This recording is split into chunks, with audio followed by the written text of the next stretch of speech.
Well, you can clearly see this is not Piper's Pit.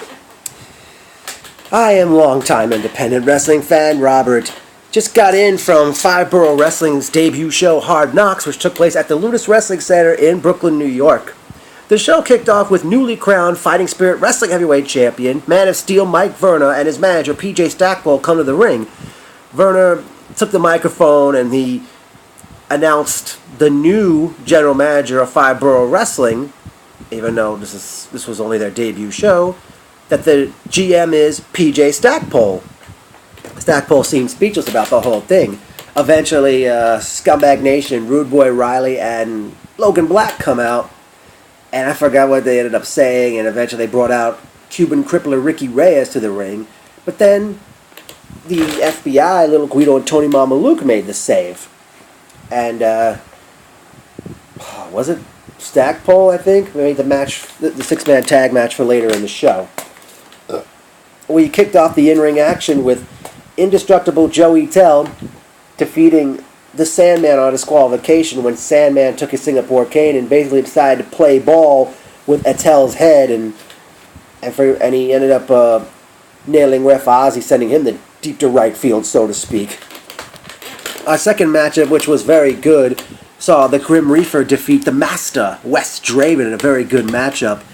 Wes Draven needs to be seen in more independence, in my opinion. Very talented worker. Up next, we saw Sasha Jenkins defeat Buff Kramer. I do apologize if I got the name wrong. After the match, Talon hits the ring, attacks both Jenkins and Buff. And Talon takes the microphone and said he was supposed to have a match with Matt Stryker, but Stryker didn't show up. And Talon kind of went on one of his religious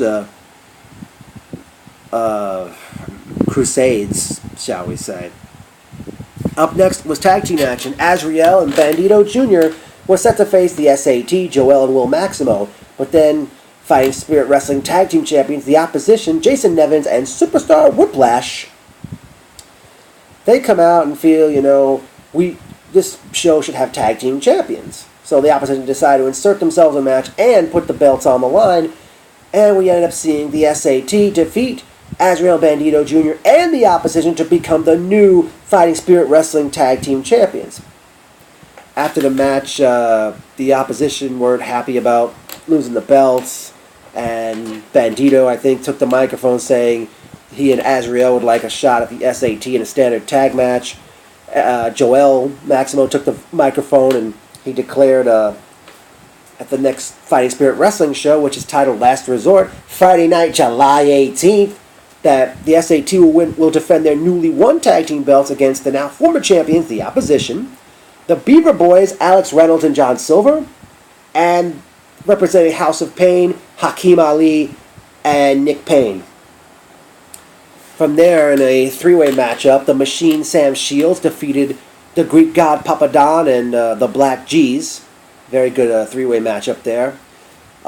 Intermission came at that point, and I believe some came out to meet and greet with the fans.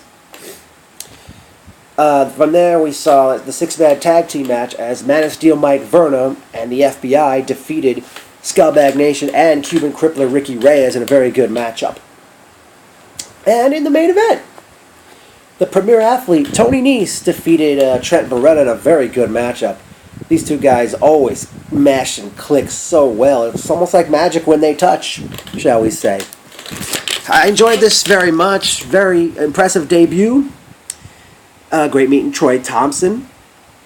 By the way, Troy, I will have a match wish list coming up very shortly in this. Great seeing Mike McNicholas, Nicole, Miguel, Gyro Mendez. What is it? Mr. Mendez, what is the proper way to say your name? Jonathan. Mike Bolivio? I know he wore the Rey... I don't know how you pronounce his last name correctly, but he wore the Rey Mysterio mask.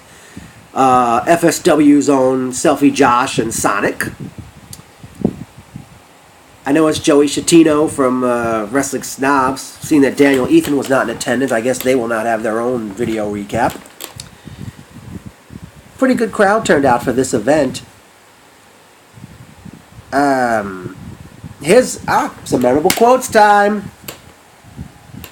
How'd you get a new sign so fast? The Grim Reaper when he saw Mike McNicholas with a sign. Mike, why do you let these wrestlers rip that thing every show? You should save them from time to time for these for like future shows if you can. I didn't leave Johnny Rods for this bullshit. Jason Nevins of the Opposition after he and Whiplash were defeated for the FSW Tag Team Championship.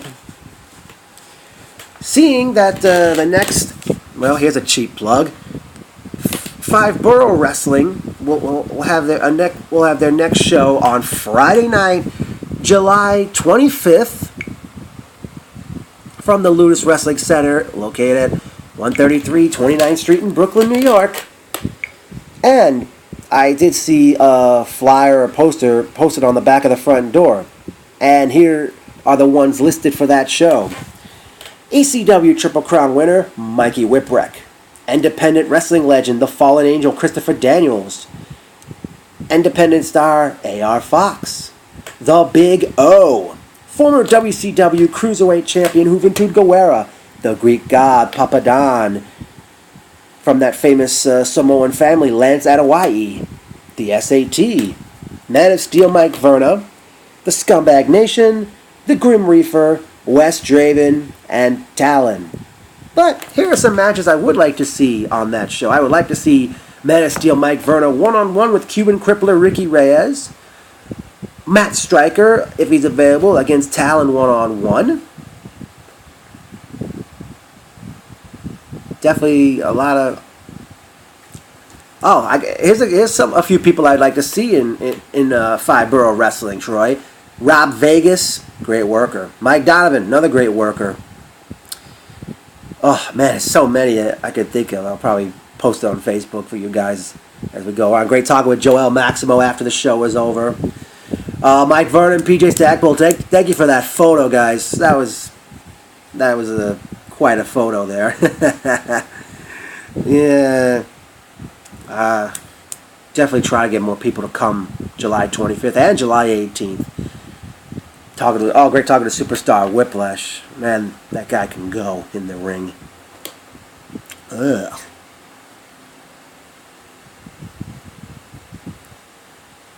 Now, got a question for those of you who normally see me at FSW and now 5 Borough Wrestling and Valkyrie Women's Wrestling. Yes or no, do I bring the megaphone to every one of those shows? I wish the wonderful Melissa Quinones could have been at this event.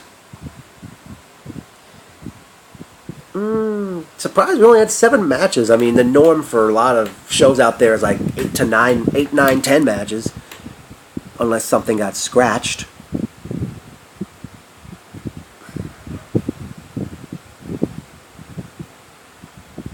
Oh, man.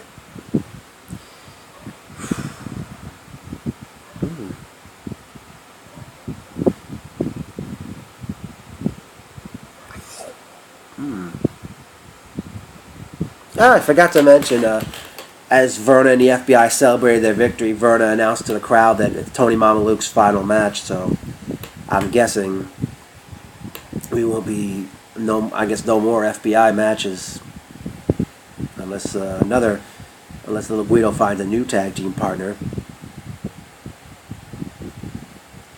So, I really liked what I saw again, and I hope for the best. FBW, FBW, FBW.